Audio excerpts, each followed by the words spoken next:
UP में चर्चित deputy ASP अनु चौधरी को प्रमोशन मिलने जा रहा है। सरकार उन्हें एडिशनल एएसपी बनाने की तैयारी कर चुकी है। 2012 बैच के पीपीएस अधिकारी अनुज खेल कोटे से पुलिस सेवा में आए और अब इसी कोटे से एडिशनल एएसपी बनने वाले पहले अफसर होंगे। अगली खबर, उत्तर प्रदेश सरकार ने रक्षाबंधन के अवसर पर महिलाओं को मुफ्त बस यात्रा का तोहफा दिया है। इसके साथ ही प्रदेश में स्वतंत्रता दिवस और तिरंगा अभियान के लिए भी तैयारियां शुरू कर दी गई है।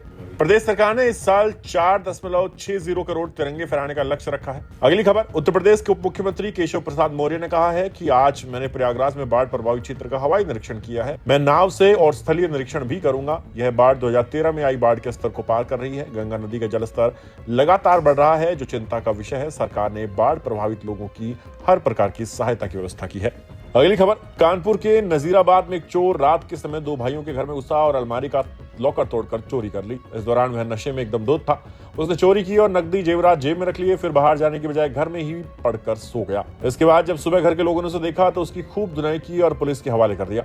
अगली खबर, लखनऊ विश्वविद्यालय के प्रोफेसर रविकांत के खिलाफ छतरपुर में एफआईआर दर्ज हुई है। उन पर बागेश्वर धाम के धीरेन्द्र कृष्ण शास्त्री को लेकर आपत्तिजनक टिप्पणी करने का आरोप है। उनके खिलाफ बागेश्वर धाम समिति के सदस्य ने शिकायत की और धार्मिक भावनाएं आहत करने का आरोप लगाया। प्रोफेसर ने सोशल मीडिया पर वीडियो शेयर करते हुए धीरेन्द्र शास्त्री को महिला तस्कर बताया था। अगली खबर, सपा नेता फरहाद आलम के घर के बाहर का एक वीडियो सोशल मीडिया पर वायरल हो गया है, जिसमें ड्रेस पहने प्राइवेट स्कूल के कुछ बच्चों को राजनीतिक वर्णमाला सिखाई जा रही है। आरोप है कि सपा के पीडीए यानी पिछड़ा, दलित और अल्पसंख्यक अभियान से जुड़ी चीजें पढ़ाई गई। अगली खबर, लखनऊ से एक बड़ी खबर सामने आई है। पुलिस ने मुख्तार अंसारी के छोटे बेटे उमर अंसारी को गिरफ्तार किया है। गाजीपुर पुलिस ने कार्रवाई की है। पुलिस ने धोखाधड़ी के मामले में उमर अंसारी को दारुल सफा स्थित विधायक निवास से अरेस्ट किया है।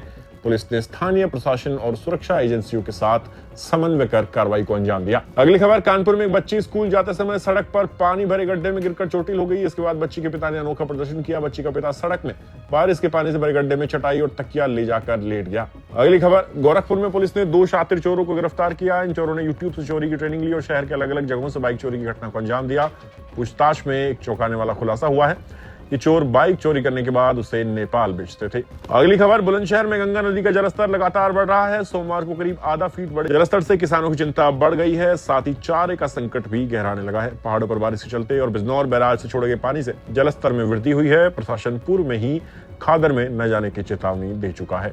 अगली खबर, रामलला के दर्शन के लिए लोग दूर दूर से आते हैं। दर्शन हो भी जाते हैं, लेकिन एक फाइल के दर्शन करने के लिए अधिकारी के टेबल दर टेबल घूमते रहना पड़ता है। पहले टेबल पर बैठे अधिकारी से दर्शन लो, फिर फाइल दूसरी, तीसरी, चौथी टेबल से होती हुई 5वीं पर पहुंचेगी। हर टेबल पर अधिकारी फाइल में कमियां निकालता रहेगा। ये कहना है उत्तर प्रदेश की राज्यपाल आनंदीबेन पटेल का।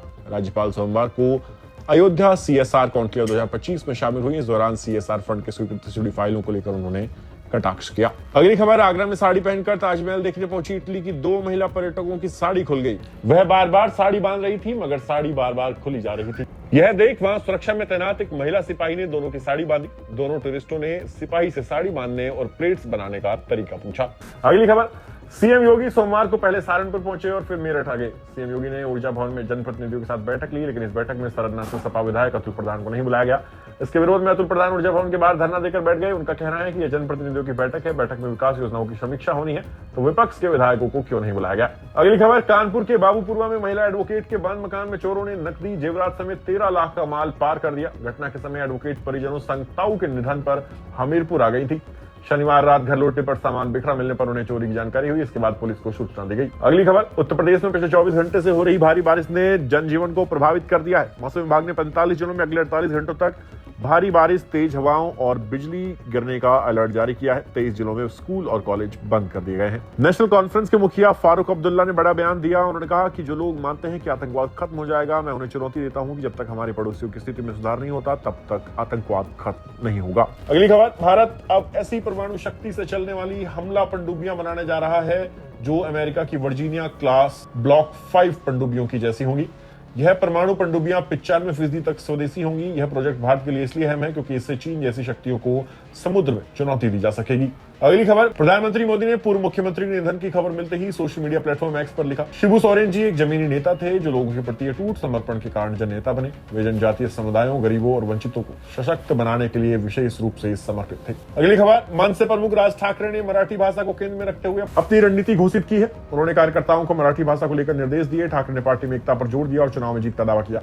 साथ ही गठबंधन की रणनीति को अपने ऊपर छोड़ने की बात कही। अगली खबर, ट्रंप ने दावा किया है कि भारत बड़ी मात्रा में रूसी कच्चा तेल खरीदता है और उसे वैश्विक बाजारों में मुनाफे के लिए बेचता है और यूक्रेनी हताहतों की कोई परवाह नहीं करता। उन्होंने कहा कि भारत न केवल भारी मात्रा में रूसी तेल खरीद रहा है बल्कि खरीदे गए अधिकांश तेल को खुले बाजार में भारी मुनाफे पर बेच रहा है। अगली खबर, मोहम्मद सिराज ने ओवल टेस्ट में टीम इंडिया को 6 विकेट से जीत दिलाई। वो सीरीज में 23 विकेट लेने में कामयाब रहे। इसके साथ ही उन्होंने टेस्ट सीरीज में एक ऐसा रिकॉर्ड बनाया जो भारतीय क्रिकेट इतिहास में पहली बार हुआ है। अगली खबर, राष्ट्रीय सुरक्षा सलाहकार अजीत डोभाल ने गृह मंत्री अमित शाह से संसद में मुलाकात की। ये मीटिंग करीब आधे घंटे चली। इसी बीच गृह सचिव गोविंद मोहन और आईबी प्रमुख तपन डेका ने भी गृह मंत्री के साथ बैठक की।